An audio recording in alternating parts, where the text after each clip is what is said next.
Hello everyone, welcome to my channel. और आज मैं भिंडी की सीडलिंग करने वाली हूँ और ये हैं भिंडी के सीड्स। तो आज हम भिंडी लगाएंगे। तो पहले तो हम मिट्टी तैयार करेंगे और अच्छी ऑर्गेनिक रिच मिट्टी हम कैसे तैयार करेंगे वो सारा प्रोसेस मैं आपके साथ शेयर करूँगी।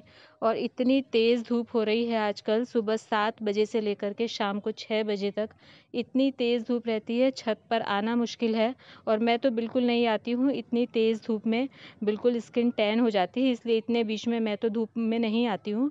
तो सिर्फ थोड़ा सा टाइम मिल पाता है, सुबह 7 बजे से पहले जो करना है कर लो, नहीं तो शाम को फिर 6 बजे के बाद थोड़ा बहुत टाइम मिलता है, फिर तो अंधेरा हो जाता है। और अभी गर्मी में दोनों समय पानी देना होता है, तो सारा टाइम पानी देने में ही निकल जाता है, इतना टाइम नहीं मिल पाता। और मैंने सोचा था जब तक धूप थोड़ी कम नहीं हो जाती, टेम्परेचर डाउन नहीं हो जाता 1-1.5 महीने तक, अब मैं कुछ भी नहीं लगाऊंगी, सिर्फ पानी देने के अलावा और कोई भी काम नहीं करूंगी। लेकिन क्या करूं, जब से ये 2-3 कंटेनर खाली हुए हैं, प्याज वाला जो टब है वो खाली हुआ है और 1-2 गमले मेरे टमाटर वाले खाली हुए हैं, मुझे चैन ही नहीं पड़ रहा है। दिन भर दिमाग में यही घूमता रहता है कि मैं इनमें क्या लगा लूँ। और मेरी आदत ही ऐसी है, जब तक मैं मिट्टी बीज के काम ना कर लूँ मुझे अच्छा ही नहीं लगता। और सीडलिंग करने में तो मुझे बहुत मज़ा आता है। और आजकल मैं दिन भर घर वालों से भी डांट खा रही हूँ कि अब इतनी गर्मी में तो 1.5-2 महीने अपना ये सर दर्द छोड़ दो। पर मैं कैसे समझाऊँ कि ये सर दर्द नहीं है, बल्कि ये मेरे सर दर्द का इलाज है। तो जो मेरे टाइप के लोग होंगे वो समझ सकते होंगे। तो चलिए, छोड़िए, गर्मी हो जो हो, हम अपना काम करते हैं। तो चलिए आइए अब हम मिट्टी तैयार करते हैं। तो देखिए, ये 2 टब हैं जो खाली हैं, इन्हीं में हम भिंडी लगाएंगे। तो पहले हम मिट्टी तैयार करेंगे। तो जो ये वाला टब है, इसमें से तो मैंने प्याज निकाले थे, और जब से प्याज निकाले हैं ये ऐसे ही धूप में रखा हुआ था, अच्छी तरह से इसमें धूप लग गई है। और मैंने इसकी जो घास निकली हुई थी वो भी नहीं निकाली थी, टाइम ही नहीं मिला, लेकिन अब निकाल लेंगे। और ये दूसरा टब है, ये 1-1.5 महीने से मैं इसमें सारा वेस्ट मटेरियल इकट्ठा कर रही हूँ। देखिए, ये जो प्याज का हरा जो पत्ते निकले थे वो भी है इसमें, और इसके नीचे मैंने किचन के छिलके भी डाले थे, सब्जियों के छिलके। और ये देखिए, ये मनी प्लांट की टहनियाँ वगैरह मैंने 2-4 नीचे के गमले खाली किए थे, वो सारा मैंने इसमें डाल दिया है। ये मतलब इसमें मिट्टी भी है, गार्डन का वेस्ट भी है और किचन का वेस्ट भी है इस वाले टब में। और इस वाले टब में, प्याज वाले में, सिर्फ मिट्टी है। तो दोनों को हम अभी तैयार करते हैं। तो इस प्याज वाले टब की देखिए, मैंने घास नहीं साफ़ की थी, तो अब कर लेंगे। और मिट्टी बिल्कुल हार्ड हो गई है धूप की वजह से। तो पहले पानी दे करके मिट्टी को हम लूज़ करेंगे और उसके बाद मैं इसकी सारी घास निकाल लूँगी। तो पहले तो मैं जितनी भी घास निकलती थी उसे भी मैं कंटेनर के नीचे दबा देती थी, लेकिन उसके बीज रह जाते हैं और उससे बहुत ज़्यादा घास निकलती है। तो अब मैं ऐसा नहीं करती हूँ, जितनी भी ये निकली हुई घास है इसे मैं फेंक दूँगी, मैं कंटेनर के नीचे नहीं दबाऊँगी। तो हम सारी घास निकाल करके पहले सफाई कर लेंगे कंटेनर की। तो मिट्टी देखिए, ज़्यादा सूख जाने की वजह से घास की जो जड़ें हैं वो टूट करके नीचे ही रह गई हैं, नहीं निकली हैं।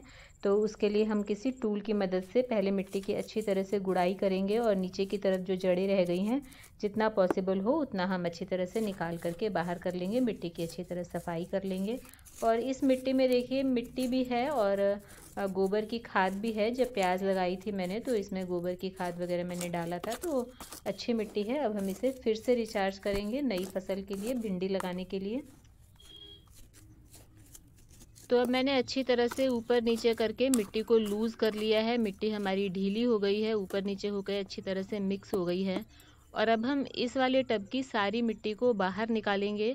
बाहर निकालने के बाद इसमें हम गोबर की खाद मिक्स करेंगे। तो एक बार मैं सारी मिट्टी इसमें से बाहर निकाल रही हूँ। और इसमें आप देखिए कितनी सारी बारीक बारीक जड़ें देख रहे हैं, तो ये प्याज की जड़ें हैं। प्याज निकालने के बाद जो नीचे की जड़ें उसमें टूट कर रह गई थी, ये वो हैं। और ये सारी की सारी नेक्स्ट क्रॉप में नीचे नीचे मिट्टी में अपने आप डिकम्पोज हो जाएंगी। तो इसे इन बारीक जड़ों को निकालने की आपको टेंशन नहीं लेनी है। अगर घास की कोई मोटी मोटी जड़ें हैं तो वो सब निकाल के आपको साफ़ करना है। तो देखिए, ये वाला कंटेनर मैंने खाली कर लिया, तो इतनी मिट्टी इसमें से निकली है। और इधर जो बगल वाला कंटेनर है, इसमें सारा कूड़ा कचरा जो मैं 1-1.5 महीने से इकट्ठा कर रही हूँ, इसमें वो सब है। इसमें नीचे मैंने किचन का वेस्ट डाला था, देखिए सारा ड्राई हो गया क्योंकि मैंने पानी नहीं डाला एक बार भी। और भी जितना गार्डन से निकला था सारा सूखा कचरा, इसमें मैंने टमाटर के प्लांट्स निकाले थे जो गमले से, वो भी डाल दिए थे। तो वो सब कुछ नीचे नीचे ड्राई हो चुका है। तो अब हम क्या करेंगे, ये सारा मटेरियल आधा आधा कर लेंगे। आधा हम इस कंटेनर में डाल देंगे क्योंकि दोनों कंटेनर भरने हैं, तो इसलिए इसे मैं आधा इसमें डाल लूँगी। देखिए, इसमें मिट्टी वगैरह भी है जो मैंने छोटे छोटे मनी प्लांट वाले गमले खाली किए हैं, वो सब मैंने इसमें डाल दिया था। तो सारा कचरा ये सूख चुका है यहाँ पर पड़ा पड़ा। और अब इसे मैं आधा इसमें डालूंगी, आधा इसमें डालूंगी। तो दोनों मैं बराबर बराबर में ये कचरा डिवाइड कर लूँगी। और देखिए इसमें टमाटर वगैरह भी पड़े हैं। और इसमें मैं किचन वेस्ट, जो अगर अभी का निकला हुआ किचन वेस्ट है तो वो भी मैं इसमें डाल लूँगी, लेकिन मेरे पास नहीं है, थोड़ा सा है तो वो मैं डालूँगी। और इसके बाद देखिए अब मैं आधा आधा करके एक बार आपको दिखाती हूँ। और देखिए सारी टहनियाँ कितनी सूख गई हैं। और जितनी भी टहनियाँ उसे हम जितना हो सके ना छोटे छोटे कर लेंगे, क्योंकि अगर छोटा हो जाता है तो अच्छी तरह से डिकम्पोज हो जाता है। तो इसका आधा कचरा मैं इसमें डालूँगी, दोनों हमारा आधा आधा हो जाएगा। देखिए ये दोनों आधा आधा हो गया है। और इधर ये जो मिट्टी पड़ी हुई है जो हमने इसमें निकाली थी, इसमें हम गोबर की खाद मिलाएंगे।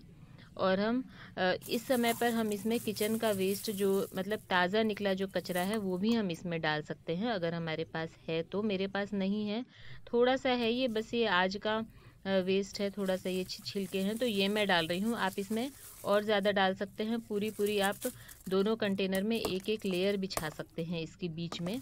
क्योंकि अभी हमने इसमें मिट्टी और गोबर की खाद का मिक्स डालना है, तो मैं बीच में यहाँ पर इसकी ये जो ग्रीन वेस्ट की यहाँ पर एक लेयर बिछाऊंगी। लेयर बिछाने के लिए तो खैर मेरे पास है नहीं, अगर आपके पास ज़्यादा है तो आप ज़्यादा बिछा सकते हैं।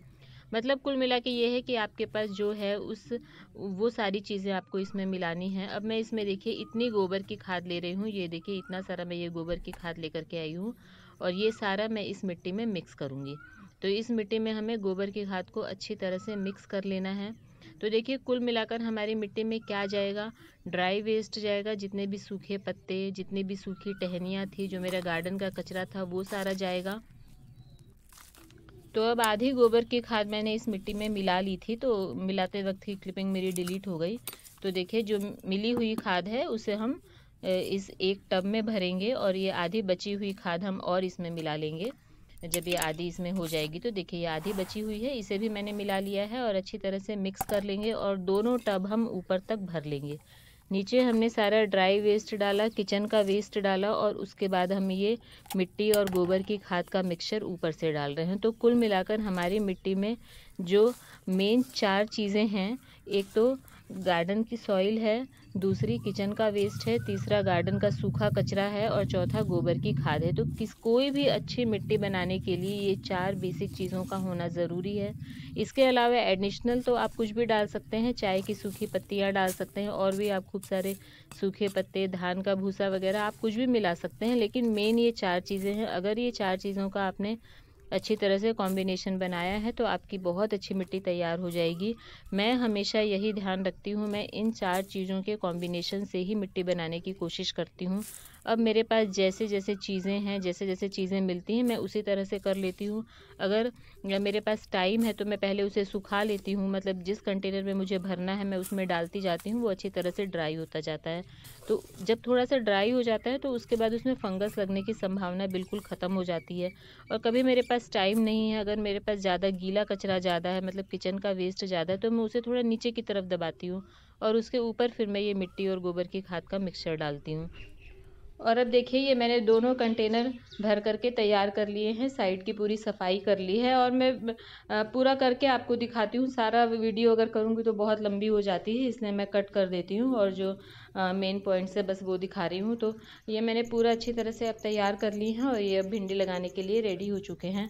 और जब भी मैं कंटेनर तैयार करती हूँ, मिट्टी तैयार करती हूँ, मुझे लगता है मैं एक वीडियो बना लूँ। वैसे तो मैं हमेशा आपको शेयर कर रही हूँ, बता रही हूँ, और जिन्होंने मेरे पहले की वीडियोस देखी हैं उनको सबको पता ही है कि मैं किस तरह से मिट्टी तैयार करती हूँ, कोई नई बात नहीं है। लेकिन फिर भी कुछ व्यूअर्स नए हैं, और जो अभी किचन गार्डनिंग में बिगिनर हैं, उन्हें थोड़ा सा कन्फ्यूजन होता है, इसलिए मैं सोचती हूँ कि हर बार एक वीडियो बना लूँ। तो देखिए आपको इस तरह से मिट्टी तैयार करनी है। और अभी भी बहुत सारे क्वेश्चन आते हैं कि फंगस नहीं लगती क्या, आप जो हर बार जो गीला वेस्ट डाल रहे हैं उससे फंगस लगने का डर नहीं होता है क्या। तो देखिए अगर आप कंटेनर इस तरह से भरते हैं कि आप 70-80% उसमें गीला कचरा डाल रहे हैं और मिट्टी और सूखा कचरा कम है अगर, तो फंगस लगने का डर होगा। लेकिन अगर आप सही से तीनों चारों चीज़ों का कॉम्बिनेशन बिठा रहे हैं तो उसके बाद आपको कम फंगस लगने की संभावना बिल्कुल भी नहीं रहती है। और मैं हमेशा बताती हूँ कि जब भी आप कोई कंटेनर भरें तो उसे आप पहले छत पर रख लें, और उसमें आप कुछ दिनों से लगातार उसमें अगर आप ड्राई वेस्ट और जो गीला वेस्ट है आप एक दूसरे के ऊपर डंप करते जा रहे हैं तो बिल्कुल भी फंगस उससे नहीं लगेगा, क्योंकि वो धीरे धीरे थोड़ा सा ड्राई होता जाएगा, वो आधा डिकम्पोज पहले ही हो चुका होगा।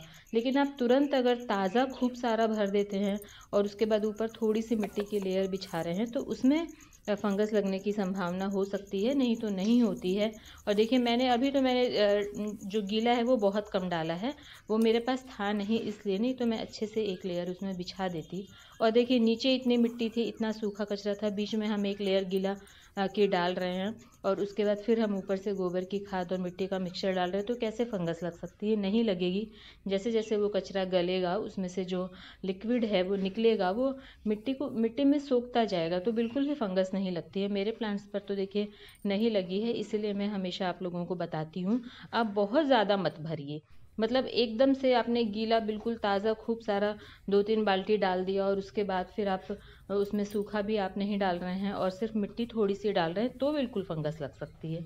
और ये देखिए ये मेरे टब की जो गहराई है वो सिर्फ 6-7 इंच की ही है, लेकिन इसमें भिंडी आराम से लग जाती है। देखिए मैंने पिछले साल भी लगाई थी और अभी भी देख लीजिए ये एक और टब है उसमें मैंने लगाई हुई है और देखिए कितनी अच्छी भिंडी लगी हुई है। तो इस तरह के कम गहराई वाले कंटेनर में भी आप लगा सकते हैं।